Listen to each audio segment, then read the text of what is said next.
उस इसलिए हमने उसके आगे लगा दिया ये 3 लफ्ज़ थे, रिवाइवल और रीबर्थ। लेकिन सोचने पे मैंने सोचा कि ये सिर्फ प्रश्न वाला टाइटल नहीं है, शायद इसमें बाकी कोई बात भी है। तो पहला सवाल बेसिकली है कि जब हम रिवाइवल की बात करें तो उससे दिमाग में आता है कि कुछ पुरानी रिवायात जो देर के हो गई थी उनको हमें दोबारा उनकी कंटिन्यूएशन है। रीबर्थ का मतलब है कि नए सिरे से नई रिवायात कायम करना।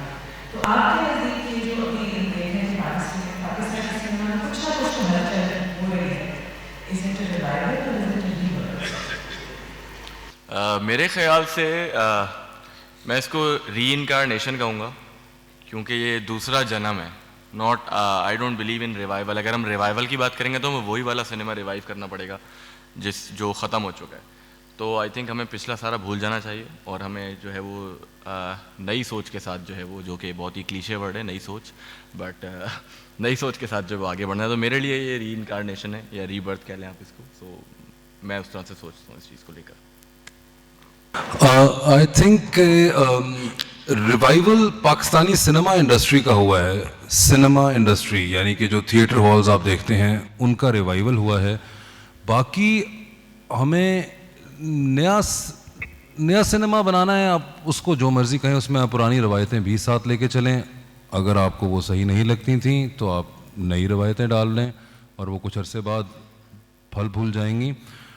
मगर ज़रूरी चीज़ ये है कि जो सिनेमा इंडस्ट्री है, और फिर again I must say the theatre halls, they need to be there, वो बनने चाहिए हैं। क्योंकि अगर वो नहीं होंगे तो ना रिवाइवल हो पाएगा, ना रीबर्थ हो पाएगी, ना रीइनकार्नेशन हो पाएगी। तो नया सिनेमा बनाना बहुत ज़रूरी है। I think I pretty much agree with both Wasay and Nabeel के वाकई वो एक नया जन्म भी है। और फिज़िकल सेंस में अगर आप देखें तो लाहौर के हवाले से लक्ष्मी चौक में जितने सिनेमाज होते थे उनमें से कितने गिरा दिए गए या उनके शोरूम्स बन गए या वहाँ पे कुछ और तरह का काम शुरू हो गया। इसमें कोई ज़ूमानी बात नहीं थी, by the way, just in case. तो वो एक फ़िज़िकल सेंस में डेफिनेटली दोबारा से उसको हमने रिवाइव करने की कोशिश की है उन लोगों ने जो पैसा लगा रहे हैं उसमें। कंटेंट के हवाले से मैं डेफिनेटली नहीं समझता कि हम में से, पर्टिकुलरली हमसे मुराद के अगर चंद लोग जो पिछले 3-4 साल में शामिल रहे हैं इस न्यू वेव जिसको अगर कहा जाए, तो कोई भी रिवाइव नहीं कर रहा था कॉन्शियसली एटलीस्ट। सब कुछ अपनी बात करना चाह रहे थे, अच्छी बुरी जिस ढंग में भी जिसको आती थी अपनी कहानी सुनाना चाह रहे थे, जो जिसके इम्प्रेशंस थे। किसी के इम्प्रेशंस इंटरनेशनल सिनेमा से थे, किसी के इम्प्रेशंस बॉलीवुड के थे, किसी के इम्प्रेशंस थोड़े पुराने हमारे ही यहाँ के थे। So I think and it was also a very sweet honeymoon like phase जहाँ पे सब कुछ देखा भी गया, जो कि और दुनिया के बहुत से मुल्कों में मुमकिन नहीं होता कि गो के जामी और मैं थोड़े और जामी ज़्यादा कुछ खफा हैं इस बात से कि कुछ थोड़ा सलूक रखा गया सौतेलापन का कुछ तरह की फिल्मों के साथ। मगर फिर भी जो जगह मैं अपने हवाले से कहूँगा मंटो को जैसे मिल गई, वो शायद दुनिया में बहुत कम जगहों पे मुमकिन हो कि उन्हीं सिनेमाज में जहाँ एक्टर इन लॉ लगती है या जवानी फिर नहीं आनी, जिनको हम कहें कि एक थोड़े पॉपुलर मिजाज की फिल्में हैं या जिनकी आम लफ्ज़ों में फिर वही टिकट बेचना आसान है, तो वहाँ मंटो का टिकट भी बिक गया। तो वो एक फेज़ था, मुझे नहीं पता वो फेज़ कितनी देर तक रहेगा। वो एक हनीमून था विच इज़ ओवर, और अब रोज़ झगड़े होंगे और बात बच्चों की कस्टडी तक पहुँचेगी या फिर इसी तरह जगह बनी रहेगी कि हर मिजाज की फिल्म अपना अपना थोड़ा थोड़ा पैसा भी इकट्ठा करे और उसकी जगह भी बनती रहे। Well, I'm not sure because like Sarmad, he knows me, he's on my Facebook, so I have too many theories, but लेकिन मैं अभी अपनी theories को थोड़ा hold कर रहा हूँ क्योंकि I'm very vocal about a lot of things.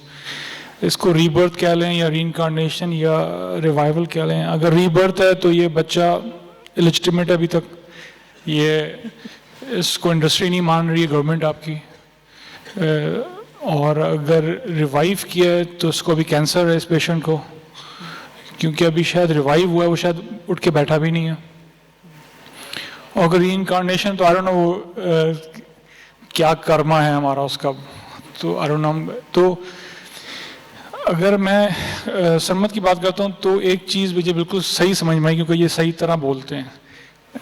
तो I just got an idea कि content is necessary, of course cinema is important, yes. Just like अब आप फैज़ के फेस्टिवल में बैठे हैं, printing press is necessary but you still need poetry. तो cinema तो आ जाएंगे और आने चाहिए, और फिजिकली आ भी सकते हैं, but you still need your godfather, you still need your Sholay, you still need the content. That is the scary part for me. Maybe I'm the director, I'm coming from my side, कि cinema, even though कि cinema Nishat जलने से 4-6 महीने पहले मैंने बैठ के खुद बनाया था, उसमें सीटें लगवाई थी, बट और फिर वो जला भी सबके सामने। लेकिन आई स्टिल बिलीव कंटेंट लिखना that will be the most difficult part, क्योंकि उसके लिए एक पूरा एक ख़ानदानी या ये पूरे एक नेशनल मूवमेंट होता है जो आप के पास नहीं है, क्योंकि फ़िल्म स्कूल अभी स्टार्ट हो रहे हैं। फ़िल्म स्कूल में जो टीचर हैं उनको भी नहीं पता सिनेमा मूवमेंट्स क्या हैं। We like to call it a new wave, but new wave was a very powerful movement. उसमें अब गोडार्ड भी थे उसमें। अब I don't know I am that or can I pull it off, और क्या वो पॉसिबल भी है करना, क्योंकि 1-2 मूवी के बाद प्रेशर इतना आता है कि यार एक सेकंड आप जामी मूवी लेकर आ रहे, यार एक सेकंड होल्ड भाई। तो it's not that easy revive या रीबर्थ या तो मैं ज़्यादा नहीं बोलूँगा, क्योंकि I have too many theories, I am just trying to hold few of them. अच्छा, इंफ्रास्ट्रक्चर के हवाले से आपने सिनेमा की तो बात की, किसी ने स्टूडियो का नाम नहीं लिया। मेरे ख्याल में कुछ सालों पहले, मुझे याद नहीं कि एवेन्यू स्टूडियो से वहाँ पे गई, तो मैं मतलब गायें भैंसें और बकरे जो थे वो फिर रहे थे, इंसान कम थे। और मुझे अब रिसेंटली तो मालूम नहीं है कि स्टूडियोज़ का क्या हाल है, क्या वहाँ पे कितना काम हो रहा है। तो वो भी एक चीज़ है कि cinema industry without Studios, I don't no उसका कितनी ज़्यादा चल सकती है ऐसी इंडस्ट्री, या कोई ना कोई तो रोल है स्टूडियो का। और कंटेंट के हवाले से क्या नई चीज़ है या होनी चाहिए या होगी आपके ख्याल में इस रीबर्थ, रिवाइवल, रीइनकार्नेशन में? स्टूडियो से स्टार्ट करते हैं। I might be sounding cynical. एक दफ़ा मैं रेकी करने गया था आज से 6-7 साल या 8 साल पहले कमर्शियल के लिए। Even we were doing recce for the studio कि कौन सा फ्लोर पे शूट करें। तो वहाँ पे एक बहुत मशहूर कैमरामैन थे, वो अकाउंटेंट से लड़ लेते कि प्लीज़ अपनी प्रोस्टिट्यूट को बाहर निकालो, क्योंकि I have a woman also, that was accounts. तो we had to run from there, क्योंकि हम लोग थोड़ा सा समझ में नहीं आ रहा था। तो you are in a different state right now. अच्छा, मैं समझता हूँ हो सकता है वासे की बात सही हो कि सिनेमा बनने से शायद कंटेंट या स्टूडियो स्टार्ट हो जाए, लेकिन ऑनेस्टली स्टूडियो को बनने के लिए यू नीड टेक्नीशियंस पहले जो प्लान करें। अच्छा, देन उससे पहले वाले लोग चाहिए आपको जो कि आई डोंट नो, जैसे शान के वाले साहब थे या वासे के ख़ानदान, या वो लोग चाहिए आपको जो कि समझते हो स्टूडियो होता क्या है। We need storytellers. मैं हर एक को ये बोलता हूँ, हम फिल्म मेकर्स या बिजनेसमैन, डेविड ओ सेल्ज़निक भी बिजनेसमैन था, but he knew story, he used to sit with the writers, with King Vidor, and they used to work on the script as a producer, as a financer also, and they had their own studios. MGM वाले लोग ख़ानदानी लोग थे, वो पैसा कमाने के लिए नहीं आए थे, खाली पैसा आता था एज अ बाय प्रोडक्ट, उनकी मोहब्बत फिल्म की मोहब्बत से। तो वी नीड पीपल जो कि फिल्म को समझ लें, क्योंकि देखें अगर वो कोई अपार्टमेंट बिल्डिंग वाला आके सिनेमा बना देगा, वो एंड में महीने का वो मांगेगा नोट कि इतने तो मुझे चाहिए, नॉट रियलाइजिंग कि लड़कों की शिफ्टें लग रही हैं, कितना फिल्म बन रही है, कैसी फिल्म बन रही है। तो it's not that easy. लेकिन saying all this cynical side aside, of course start है। आप बॉलीवुड को भी देखें तो अभी जाके उनको थोड़ा सा रियलाइज़ हुआ है कि यार ये आइटम नंबर चलने नहीं वाले हैं, तो उनको भी थोड़ा सा समझ में आ गया कि पडुकोन एंड प्रियंका तो अलग हो गई हैं उससे, तो they are also learning things. So हम तो बिल्कुल ही अभी ज़ीरो से या नेगेटिव से स्टार्ट कर रहे हैं। आई think I don't no studio कब आएगा, बट स्टेट इज़ डिफ़िकल्ट क्योंकि टेक्नीशियंस नहीं है आपके पास 4 से 6 कैमरामैन हैं, 20 कैमराज हैं, बॉलीवुड में अराउंड 20,000, खाली मुंबई में आई थिंक 20,000 कैमराज हैं, तो इस इंडस्ट्री इज़ ह्यूज।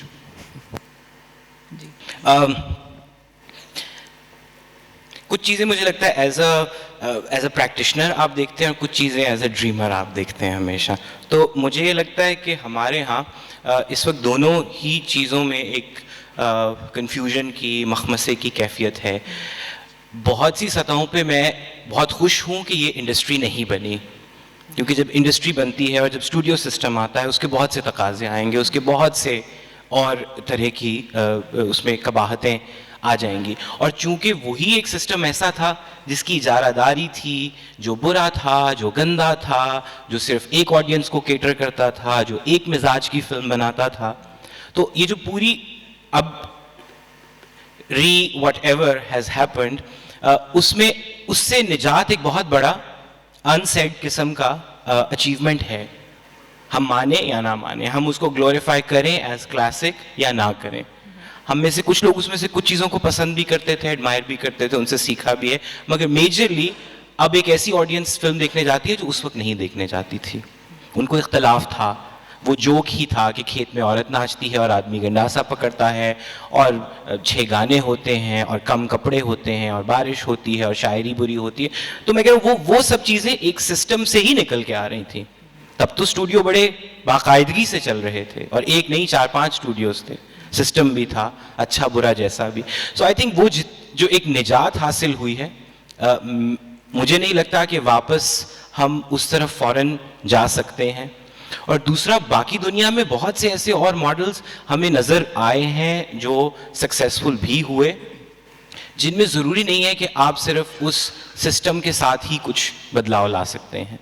अब फिल्म बनाना तकनीकी तौर पे कदरे आसान हो गया, लैब निकल गई बीच में से, कंप्यूटर कैमरे के बीच की एक गेम रह गई, फिर हर तरह का हमने सिनेमा देख लिया। तो वो जो एक इंडिपेंडेंट सिनेमा कह लें या जो एक थोड़ा ऐसी नौयत का जिसमें बहुत ज़्यादा पैसे दरकार नहीं है, उसने भी पैसे बनाए। मतलब कभी कभी मुझे खुद पे भी होता है कि अच्छा, ब्लेयर विच प्रोजेक्ट मुझे तो कभी आइडिया नहीं आया था, वो जिसको आया तो उसने पैसे भी बना लिए। पैरानॉर्मल एक्टिविटी वाले ने भी पैसे बना लिए 2 रुपए में, राइट। इसी तरह ईरान की बात करते हैं, पैसा नहीं तो उन्होंने बगैर पैसे के बहुत सी ऐसे फिल्में बनाई जो बड़े बड़े जायंट्स हैं वहाँ के। अब्बास कियारोस्तामी ने एक कैमरा पकड़ा और गाड़ी में बैठ के वो फिल्में बनाई जो निसाब का हिस्सा है।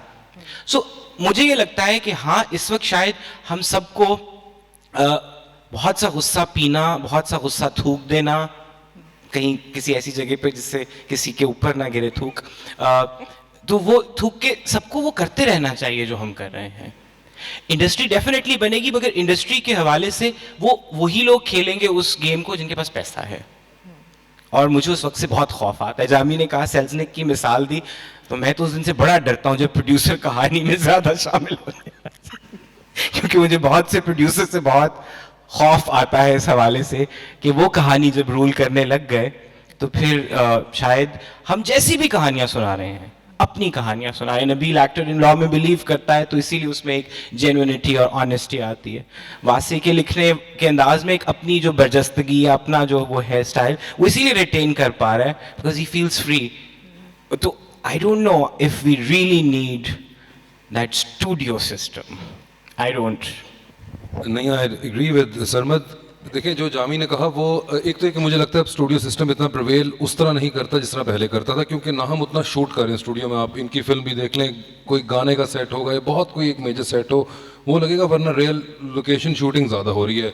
इवन मोर के अंदर अगर उनको पहाड़ दिखाने थे या बहुत सी और जगह रेस्टोरेंट दिखाए तो उन्होंने रियल लोकेशन दिखाई। तो एक तो ट्रेडिशनली जिस तरह कि पूरी फिल्म का एक घर का सेट लग गया और वो हो गया, वो नहीं अब हम कर रहे। दूसरी के जिस तरह उन्होंने कहा कि वो पहले एक ख़ानदान चल रहे थे जो स्टूडियोज चलाते थे। पाकिस्तान में भी MGM की तरह काफ़ी ख़ानदान थे जो स्टूडियो चलाते थे, मगर अब वो सिस्टम ख़त्म हो गया है। फॉर्चुनेटली और अनफॉर्चुनेटली अब मैं क्यों कह रहा था कि सिनेमा बनेंगे, सिनेमा के अंदर फिल्म पहले फिल्म बननी चाहिए, फिल्म को दिखाने के लिए सिनेमा होना चाहिए।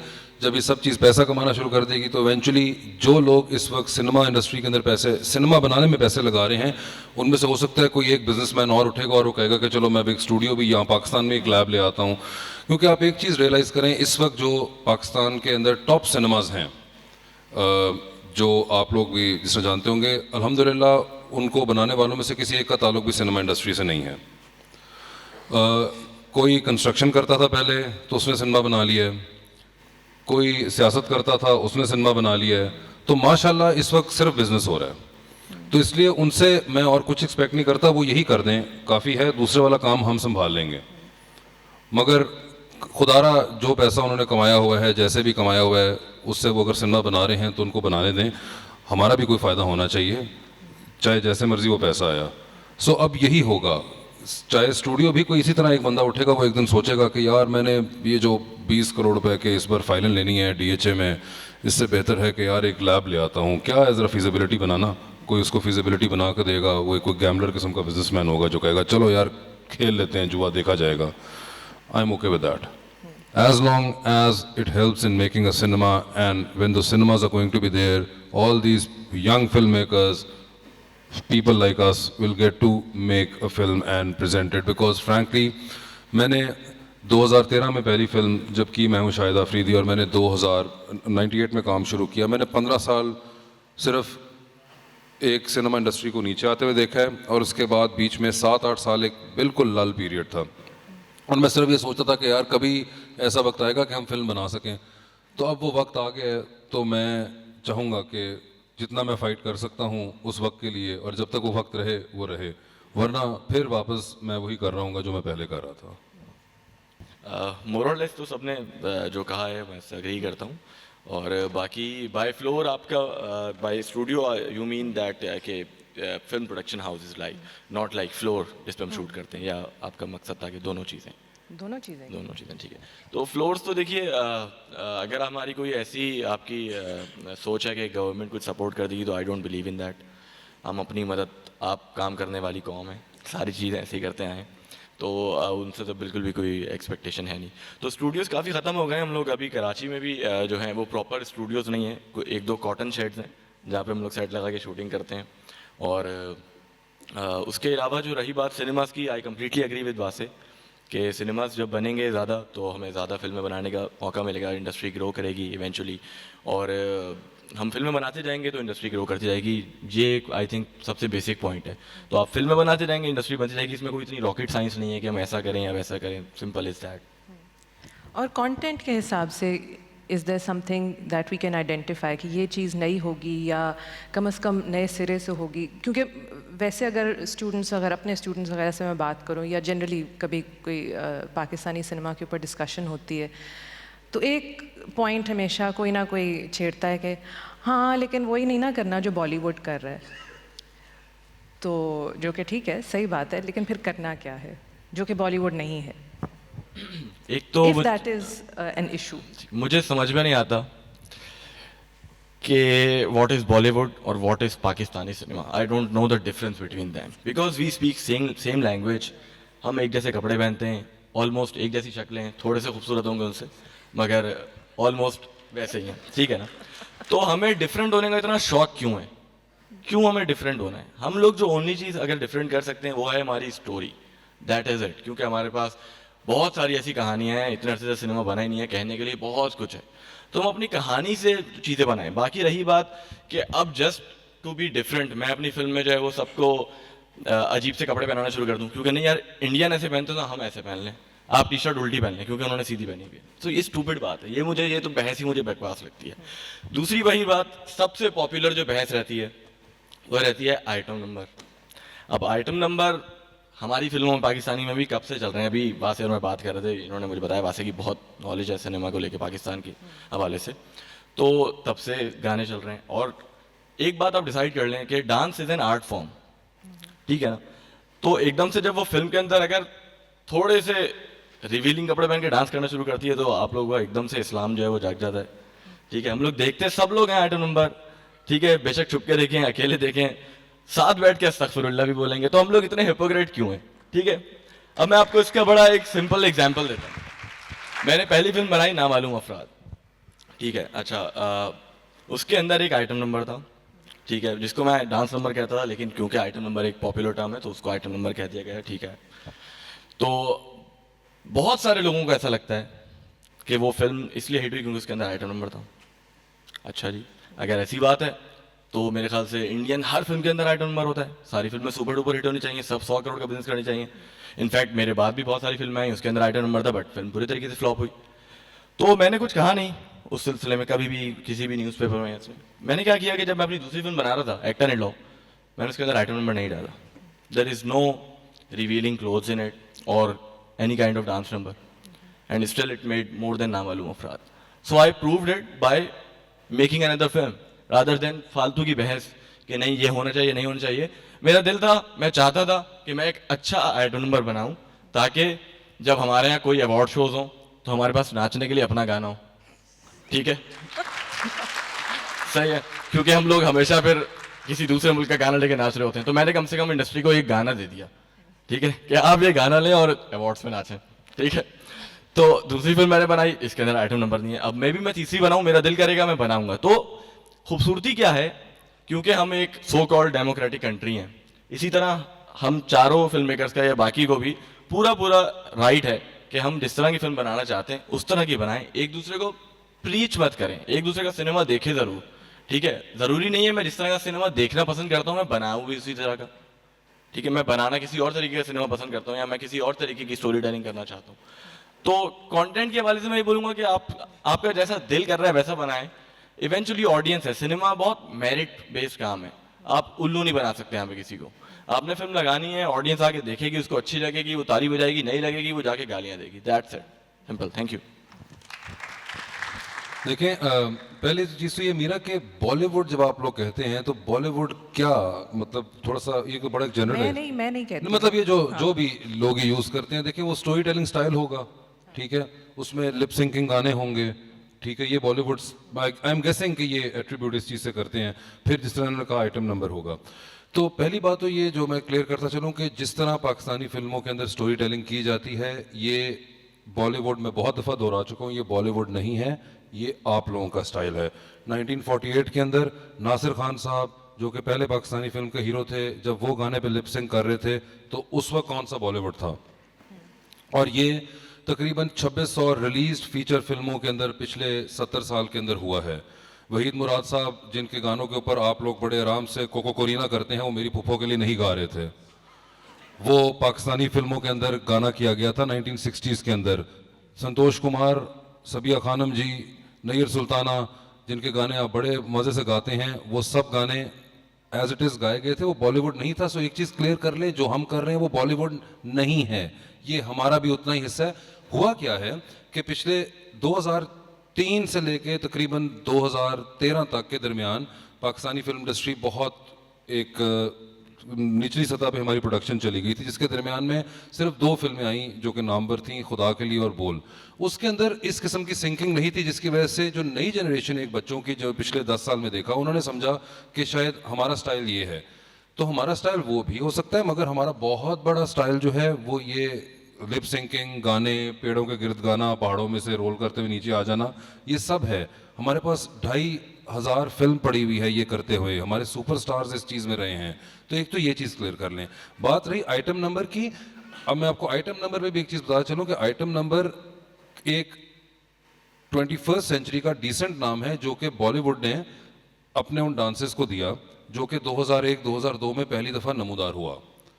ये सिंड्रम इंडिया के अंदर हेलन के ज़माने से चल रहा था, पाकिस्तान के अंदर भी, यहाँ पे खालिद गियास साहब बैठे हैं, वो भी इस चीज़ से वाकिफ़ होंगे, ये 70 की दिहाई से चल रहा है।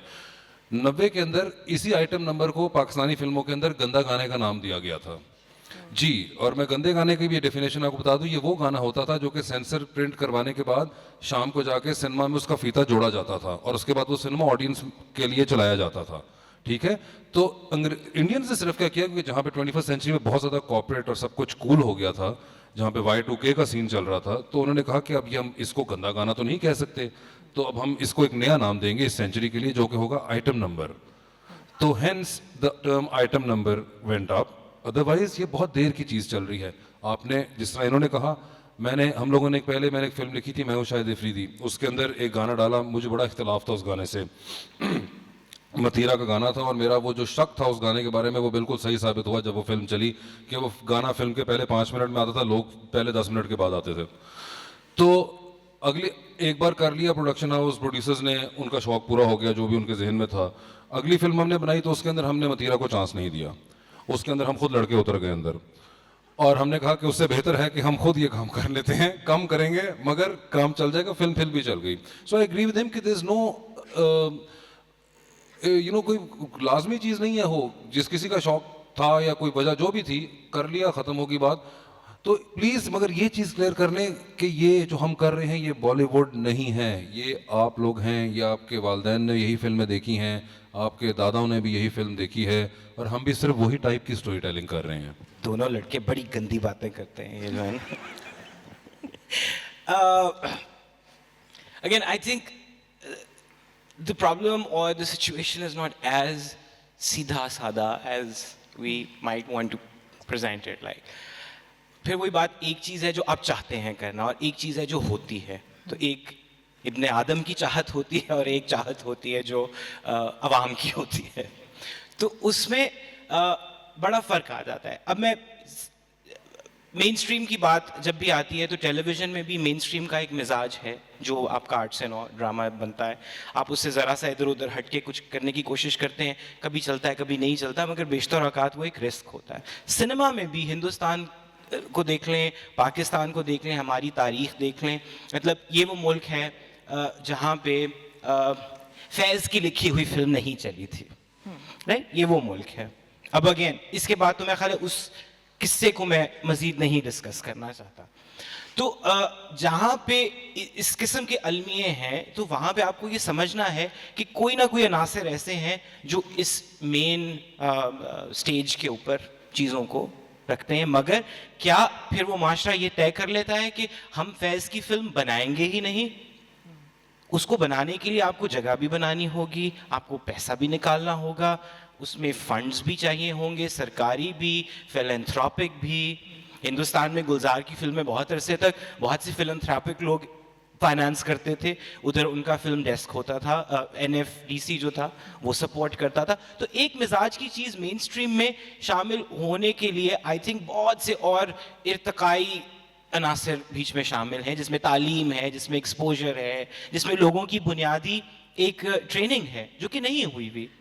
वही बात है कि बिल्कुल एक तमाचे की तरह वो बात पड़ती है बहुत से लोगों के मुंह के ऊपर कि जब आप कहते हैं टिकट तो देखिए कितना बिक रहा है, लड़की का पेट नहीं दिखाना, अच्छा भी पेट दिखाया तो वो तो टिकट बिक।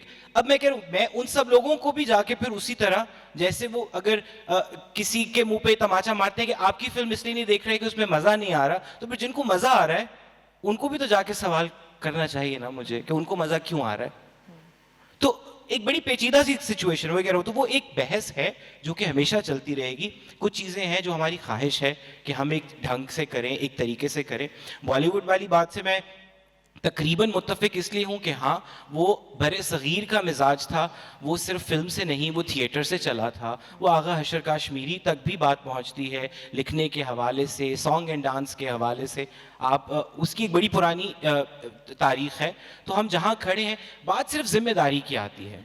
आप में एहसास ज़िम्मेदारी कितना है और क्या आप वाकई हर चीज़ जो आप करते हैं उसके थ्रू कोई स्टेटमेंट देना चाह रहे हैं या नहीं। क्योंकि बहुत बड़ी स्टेटमेंट है पैसा at the end of the day.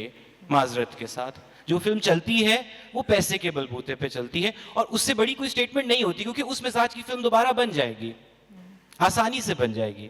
अब दोनों नौजवान गंदे बच्चे जो यहाँ बैठे हैं, इनका एक कसूर ये है कि इन्होंने कॉमेडी को साबित कर दिया कि यही चल रही है। तो इस वक्त जो प्रोड्यूसर आते हैं कहते हैं नहीं, रोमांस को भी हाथ नहीं लगाना, नहीं, थ्रिलर को हाथ नहीं लगाना, क्योंकि वो उनका मायोपिया है, ना कि इनकी कोई कहना चाहिए, कोई इनकी बिहाफ पे कोई ऐसी उसमें बात नहीं है कि जो हम कहें कि इन्होंने गलत काम किया। उनको जो जिसमें मजा आता था जो किया वो कर दिया।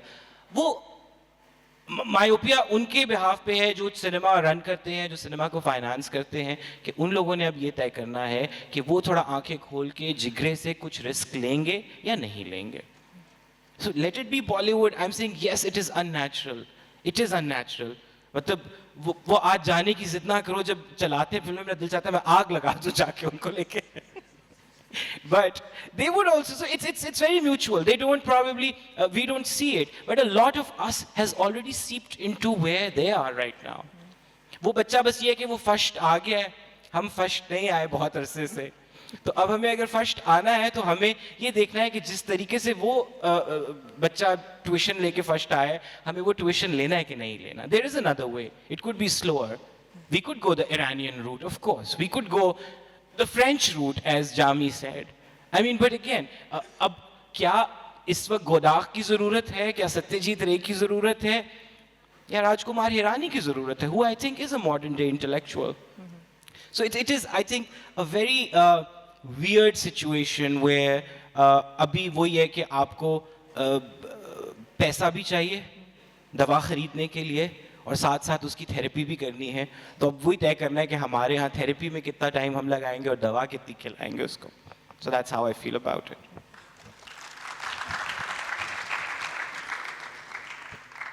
अगेन सबसे ज़्यादा थ्योरीज मेरी थी और शायद मेरी क्लास भी हो गई इस वक्त, लेकिन आई थिंक सरमद ने मैं सरमद की बात से एग्री करूँगा और चीज़ें रिपीट नहीं करूँगा क्योंकि काफ़ी चीज़ें मैं एग्री कर रहा हूँ आजकल।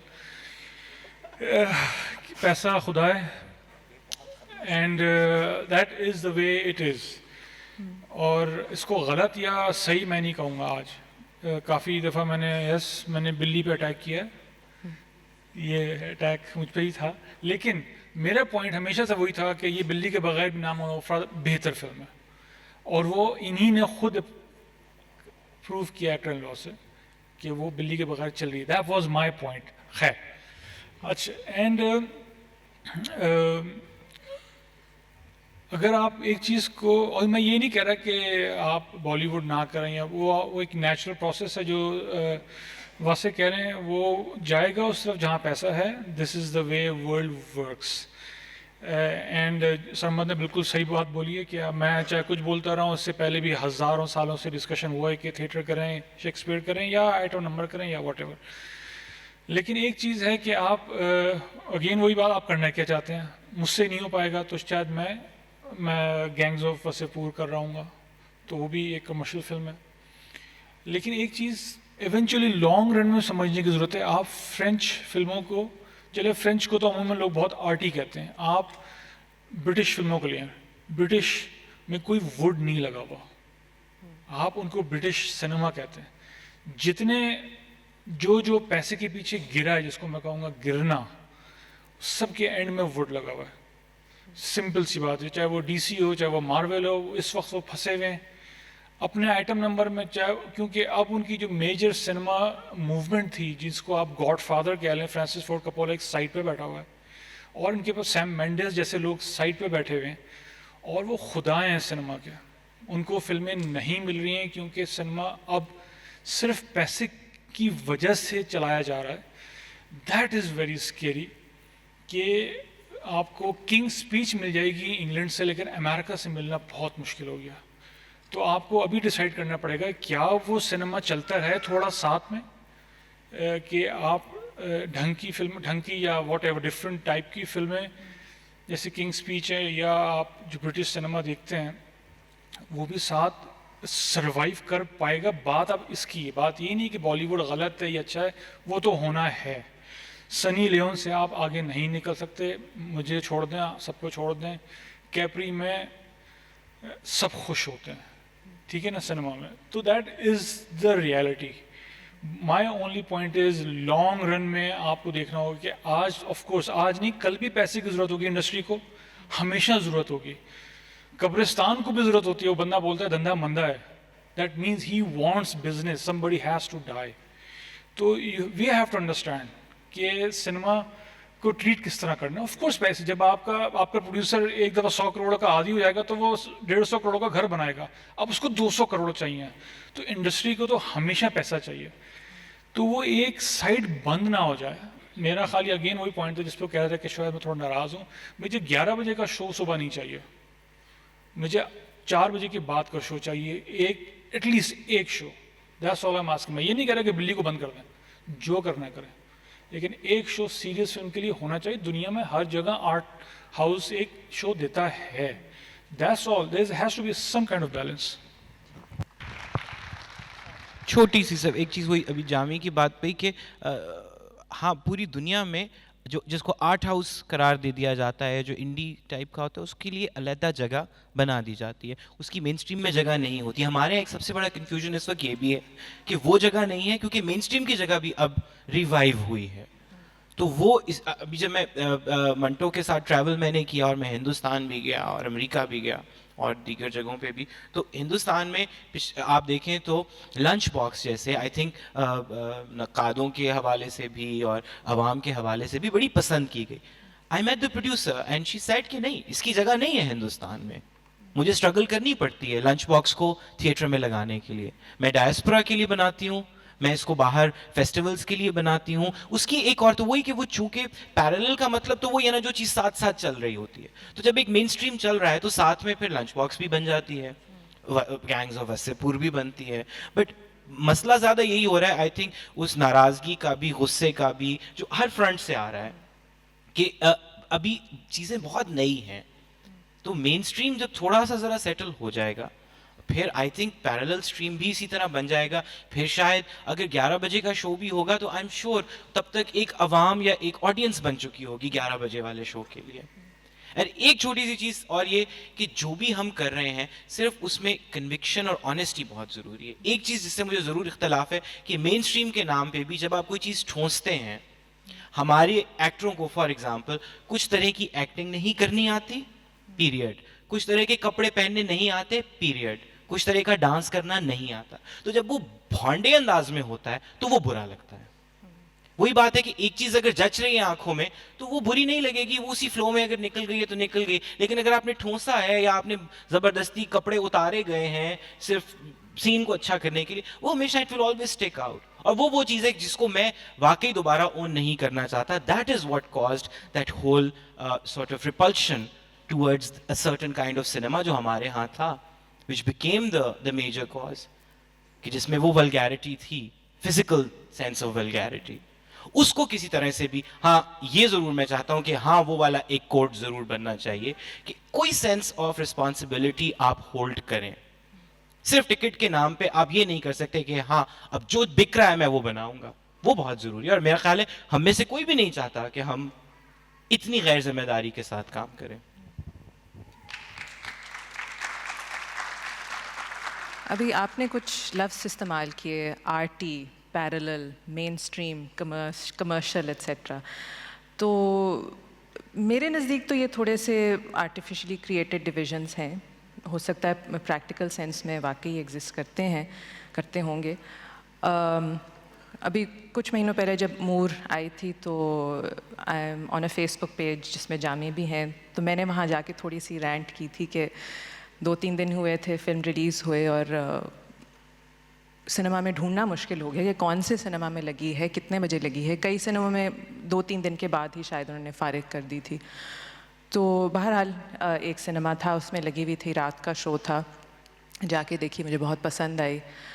तो ये जो एक चीज़ है कि अच्छा शायद हमारे दिमाग में होता है कि जो कमर्शियल फिल्म है, मेन स्ट्रीम फिल्म है, उसके लिए उसको ये इन मुश्किलात का सामना नहीं करना पड़ता, शायद उनके लिए कोई चैलेंजेस नहीं होते। सारे चैलेंजेस फिल्म बनाने के लिए भी और फिल्म दिखाने के लिए भी सिर्फ उस तरह की फ़िल्म जिसको हम पैरेलल या आर्ट कहते हैं, लेकिन शायद इसमें भी इतनी कोई सच्चाई नहीं है। सो थोड़ा सा ये मैं सुनना चाहूँगी कि जो एक तरह की फ़िल्में चले, आप कहते हैं कि if you are representing the so called commercial cinema और मेन स्ट्रीम सिनेमा, उसके क्या चैलेंजेस हैं, और आप जो फिल्में बना रहे हैं उसके क्या चैलेंजेस हैं? या पाकिस्तान में भी स्पेशली फिल्म बनाना आसान है, फिल्म को रिलीज़ करना, थिएट्रिकल रिलीज़ करना एक बड़ा चैलेंज है।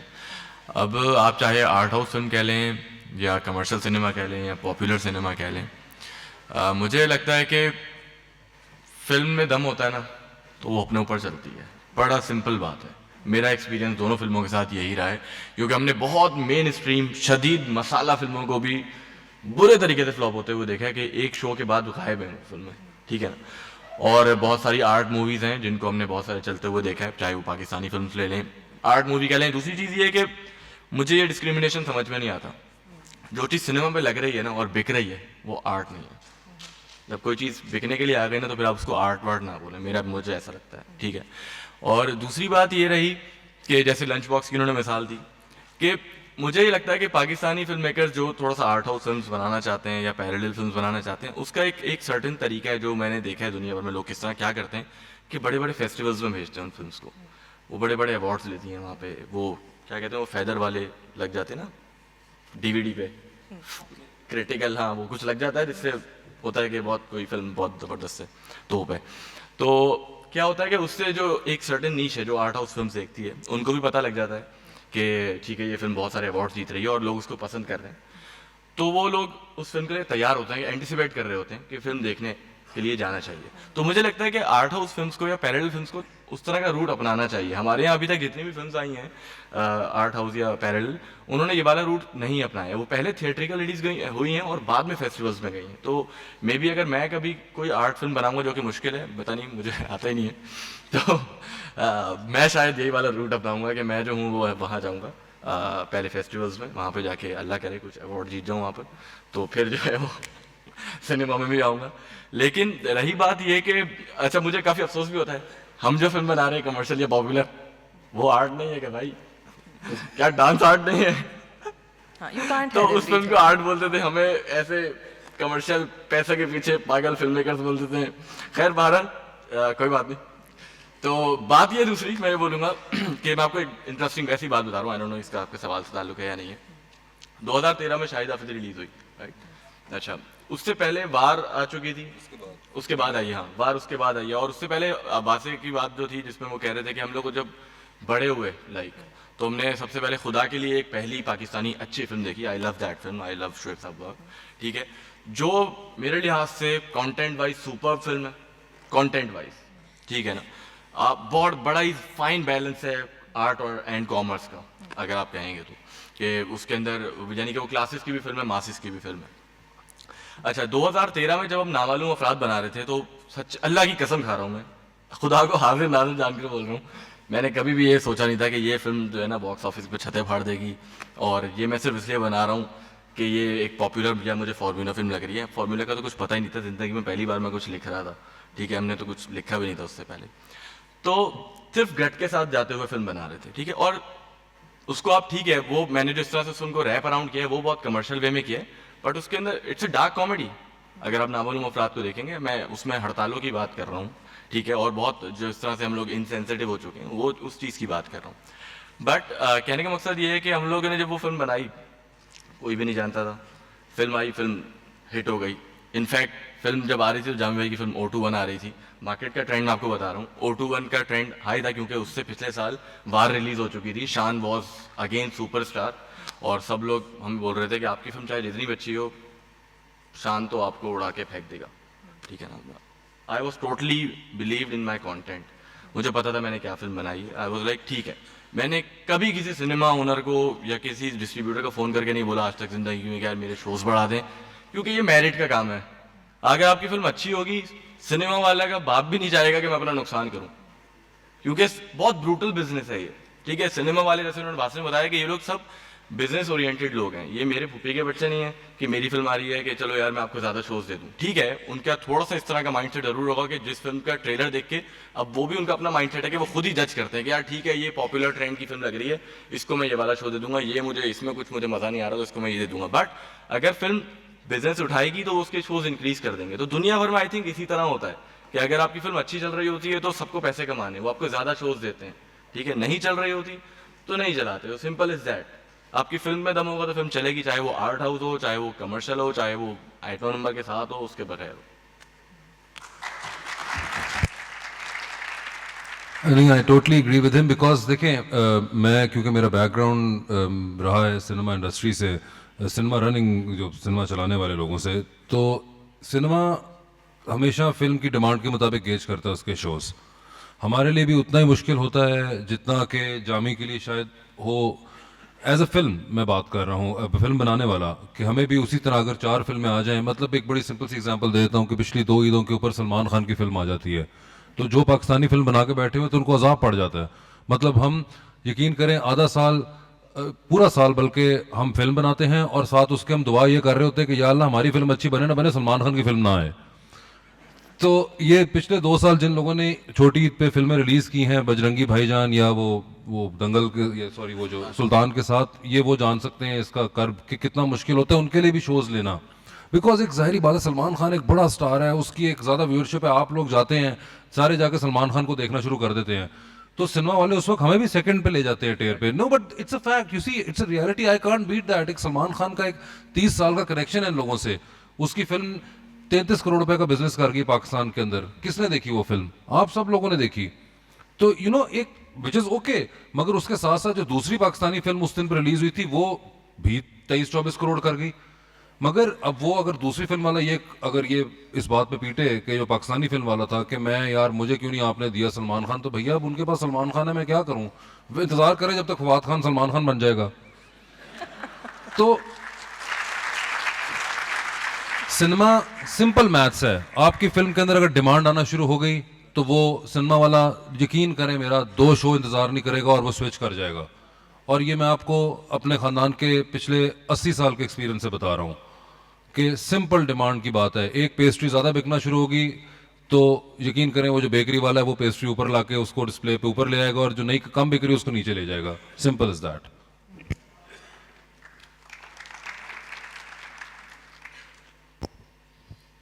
Again, मीरा, आई थिंक वो आपने सही कहा कि ये चीज़ें जो हम लेबल्स लगाते हैं उसके पीछे आई थिंक एक बिल्कुल ही कॉमर्स वाला एंगल है सिर्फ, क्योंकि वो आपको चाहिए होता है, पूरी दुनिया में है, उनको जॉनरा और उसकी टाइप और उसकी वो चीज़ें उनको चाहिए होती है उनको प्लेस करने के लिए कि इनको किस ऑडियंस के लिए कहाँ प्लेस करना है। वहाँ शायद थोड़ा सा सिस्टम ज़्यादा बेहतर स्ट्रैटिफाइड है कि फिर उनको आइडिया हो जाता है। हमारे यहाँ चूँकि दुनिया ही छोटी सी है तो उसमें फिल्म अच्छी होती है या बुरी होती है, बस 2 ही बातें होती हैं, या वो वॉचेबल होती है या वो वॉचेबल नहीं होती। बहुत अच्छी अच्छी फिल्में हैं जो कि निसाबी लिहाज से या अपने फिल्म के हवाले से, उसकी तारीखी हवाले से वो बड़ी अच्छी फिल्में हैं, उनको देखना ज़रूरी है। बट कुछ उनमें से वॉचेबल नहीं है, बड़ी उसके लिए सब्र चाहिए होता है, बड़ी बड़ी शाहकार। सो अगेन वो आप तय करते हैं कि क्या आप इस वक्त एंटरटेन होने के लिए देख रहे हैं, क्या मैं वो जो लोग कहते हैं ना जी बड़ी टेंशन आने थे, बस मूड रिलैक्स हो जाए दिमाग,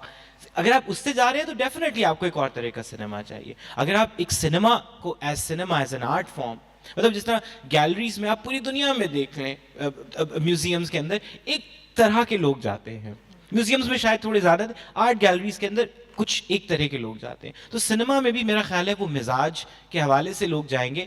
कमर्शियल फिल्में भी तमाम लवाजमात के बावजूद कुछ बहुत बुरी होती हैं, नहीं देखने के काबिल होती, देखी नहीं जाती, बोर कर देती है। इसी तरह कुछ आर्ट हाउस या जो भी आप उनको पैरेलल नेचर की कह लें वो अच्छी नहीं होती। उनमें से भी फॉर एग्जांपल मुझे मोर बहुत पसंद है, मुझे O21 पसंद नहीं है।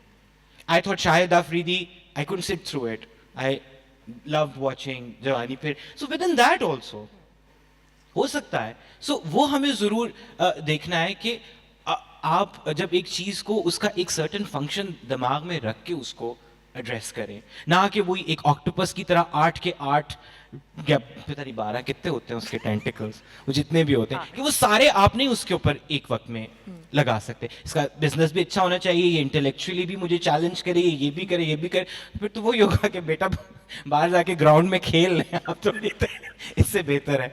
So I think we also sometimes expect a little too much from what we are buying और what we are being given, you know. So maybe evolution उसमें भी होगी, लेकिन वही Piku for example, I don't know उसकी categorization आप क्या करेंगे, क्वीन कहाँ स्टैंड करती है, सिल्वर लाइनिंग प्लेबुक कहाँ स्टैंड करती है, गॉन गर्ल कहाँ स्टैंड करती है, वेदर इट्स एंटायरली कमर्शियल और वेदर इट्स आर्ट हाउस।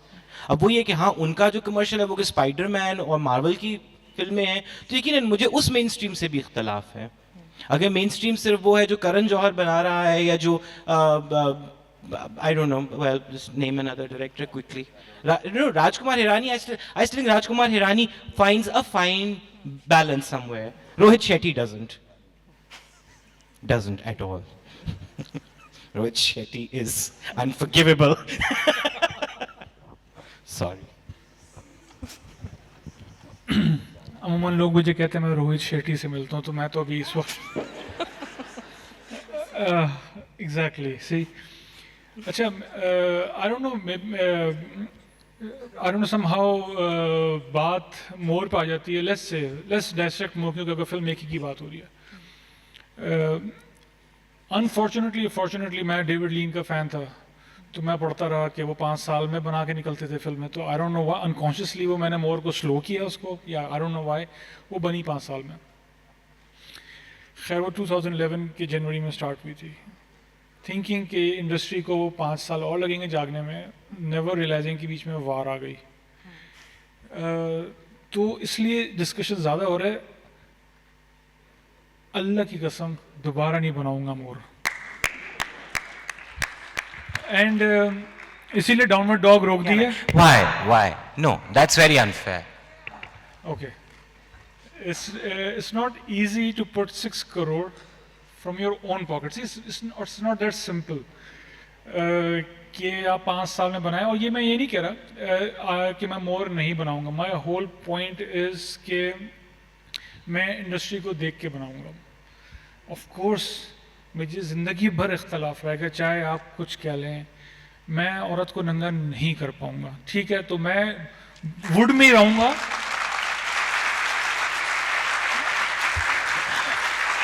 क्यों? नॉट दैट कि मैं नबील से मैं इख्तलाफ नहीं कर रहा हूँ. मैं खाली, लेकिन वो एक सच्चा आदमी वैसे होता हूँ. मैं हर एक के सामने बोलता हूँ और पीठ पीछे बोलता हूँ उनके कि एज ए फिल्म मेकर है, क्योंकि वो 3 महीने में फिल्म ऐसे बाहर नहीं आ सकती unless you are really passionate. मेरे को नहीं समझ में आता. जब मैं मोर शुरू कर रहा था, मैं एंड कर रहा था, एंड के वक्त इनकी फिल्म शुरू हुई थी, और जब मैं एडिटिंग को ख़त्म कर रहा था तो इनकी फिल्म रिलीज़ हो चुकी थी. तो it's a different process. Point मेरा ये कि जहाँ मैं जाना चाह रहा हूँ, जहाँ से भी एटलीस्ट जो मैं समझता हूँ, आप अपने ऑडियंस को जज करते हैं. मैं अपने ऑडियंस को समझना चाह रहा हूँ कि मुझे लगता है पाकिस्तानी ऑडियंस अभी ज़्यादा आदी हैं ज़हलक के बाद से, बॉलीवुड के VCR के बाद से. आप हज़म नहीं कर सकते. आज अगेन हम बैठे हैं फैज़ फेस्टिवल पर. दैट डजंट मीन कि अगर फैज़ साहब की किताबें नहीं बिक रही तो मैग ये अखबार जहाँ बहुत बड़ी चीज़ है. तो ये बात समझने की है. आपका ऑडियंस पढ़ना नहीं चाहता गालिब, वो रेडी नहीं रहा है, वो समझ नहीं सकता बात को. मैं उस तरफ से आ रहा हूँ. दैट डजंट मीन कि अखबार जहाँ गलत है, लेकिन दूसरी चीज़ को बंद ना करें, प्रिंटिंग बंद ना हो किताबों की. तो दैट इज़ द क्रिटिकल. मैं किसी के ख़िलाफ़ नहीं. अगेन फिल्म बनाने वाली जो बात है, अगेन वो मेरे लिए बड़ा सिंपल हार्ड लाइन है. व्हेन यू से वुड वाली बातें जो मैं करता हूँ, DC, Marvel, Lollywood and Bollywood. देखिए, एक वजह थी ऑडियो रिकॉर्ड नहीं होती थी. वो फिल्म का कैमरा आवाज़ करता था. अब भी ऑडियो रिकॉर्ड नहीं होती सिनेमा में शूटिंग के वक्त. अब तो कैमरे आवाज़ नहीं करते. Okay, now that defines the wood for me. कि अब क्यों हो रहा है? ये इसलिए हो रहा है कि निकालो जल्दी, नेक्स्ट, इजी आउट, पैसा वापस, नेक्स्ट. या शूट पे आसानी है. असली एक्टिंग को आप नहीं जस्टिस कर सकते. एज अ फिल्म मेकर मैं बात कर रहा हूँ कि अगर एक्टर को 4 महीने बाद वही चीज़ रेप्लिकेट करनी है एक छोटे से कमरे में, इतने करीब माइक के साथ, जो कि माइक इतना दूर होता है. It's lot of things, too many technical things, जिसको मैं समझता हूँ कि थोड़ा प्रॉब्लमेटिक है. क्योंकि ये चीज़ जो है वो ख़त्म नहीं होती, पैसे की वांट. ये पाकिस्तान में भी सनी लियोन को कांटेक्ट किया गया है. तो मेरे लिए ये नहीं कि गलत ये सही है, अगेन सॉरी मैं ये नहीं बोल रहा, लेकिन मेरे लिए प्रॉब्लम ये कि where do you draw the line कि बस 1 सेकंड होल्ड, इतना कितना पैसा चाहिए. तो there has to be a line. Sharma जैसी बात कर रहा है, has to be a line कि भाई 1 सेकंड होता है, इससे ज़्यादा बैलेंस हो बस.